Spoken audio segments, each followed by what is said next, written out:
Éducation sur Sen TV. Santé sur Sen TV. L'actualité sur Sen TV. Politique sur Sen TV. Sport sur Sen TV. Religion sur Sen TV. Culture sur Sen TV. Sen ay xibaar ci Sen TV.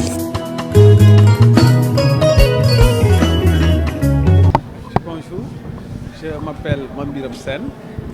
Je suis le président de l'ASC Diambogoum, mais par ailleurs chargé du secrétariat de la DITAYEL, Dynamique pour la transition agroécologique au niveau local. Alors aujourd'hui, nous nous sommes retrouvés autour de la dynamique pour la transition agroécologique, qui est un cadre qui réunit beaucoup d'acteurs. C'est un cadre multi-acteurs qui réunit à la fois des organisations de producteurs, des ONG, des services techniques, des services aussi étatiques et les services étatiques, ainsi que tous les partenaires, les ONG qui travaillent dans le cadre de l'agroécologie. Il s'agit d'une journée dénommée Journée décentralisée de l'agroécologie au niveau du département de Fatick et qui s'inscrit dans un cadre général de ce qu'on appelle ce plan d'action défini par la DITAES, cette dynamique de l'agroécologie au niveau du Sénégal, et qui voudrait qu'il y ait une appropriation notamment de cette politique de transition agroécologique à l'échelle du département. Et ça s'inscrit aussi dans une logique d'une continuité d'activités, une série d'activités qui a été véritablement menée depuis quelques semaines. Nous avons, il y a de cela 3 jours, nous nous sommes réunis à l'hôtel Malango de Fatick pour réfléchir sur les perspectives du département de Fatick en termes d'agroécologie. Aujourd'hui, c'est la journée décentralisée et demain, nous irons à Dakar pour pouvoir parachever ce programme-là au niveau national. L'objectif de la journée d'aujourd'hui, c'était de pouvoir partager sur la situation de l'agroécologie au niveau de Fatick et voir qu'est-ce qui peut être fait pour que cette dynamique-là puisse être de mise. Fatick, en tant que département, il y a 2 niveaux et 2 éléments d'analyse qu'il faudrait véritablement prendre en compte. Nous sommes un département où l'essentiel des activités tourne autour de l'agriculture, de l'élevage et de tout ce qui est connexe à ces 2 domaines. Il y a une situation qui est là, qui est dans un contexte national et international où les problèmes de sécurité alimentaire se posent, où le problème de la pauvreté des sols se pose.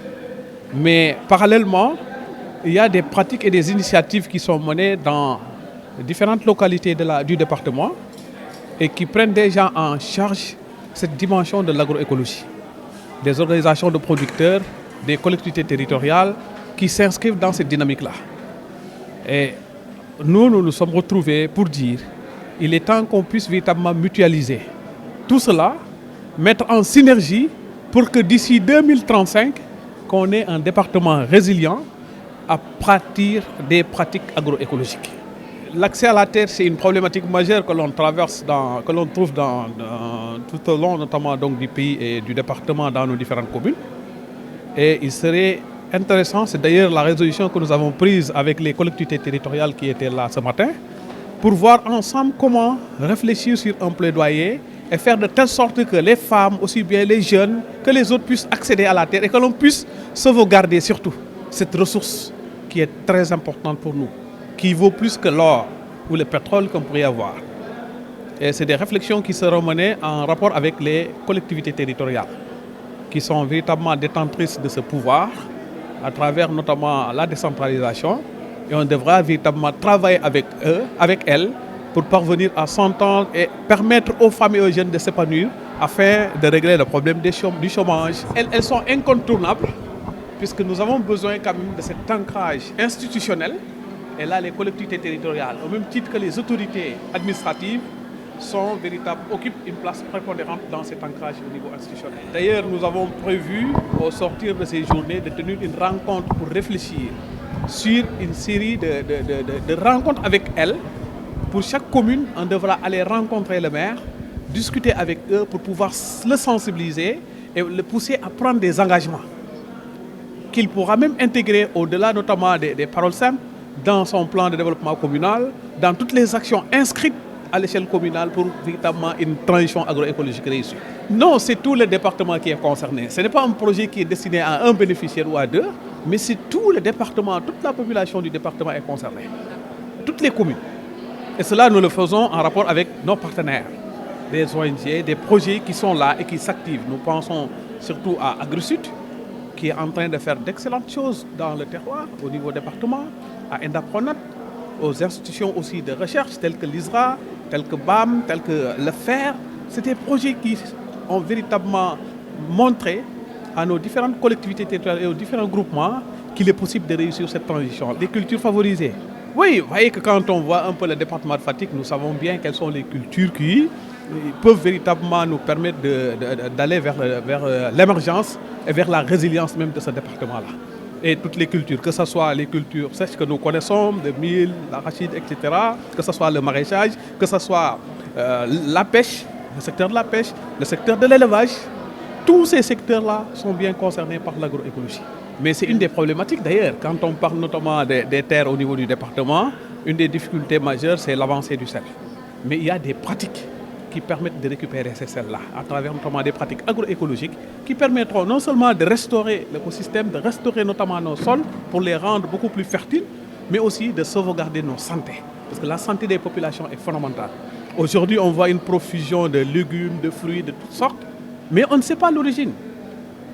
Et c'est le combat que nous voulons mener pour qu'à l'échelle familiale, le petit lopin de terre que vous avez dans le coin de votre maison peut vous servir d'avoir ce lopin de terre au panier de la ménagère jusqu'à la marmite. Puisqu'on le dit très souvent, le danger est dans le bol.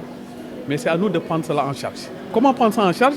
C'est qu'à travers les initiatives locales, ces petits lopins de terre, les familles peuvent trouver véritablement les possibilités de pouvoir déjà subvenir à leurs besoins. Et c'est ça ce qu'on appelle la sécurité alimentaire, l'autosuffisance, mais qui commence à la base. Éducation sur Sen TV. Santé sur Sen TV. L'actualité sur Sen TV. Politique sur Sen TV. Sport sur Sen TV. Religion sur Sen TV. Culture sur Sen TV. Sen ay xibaar ci Sen TV.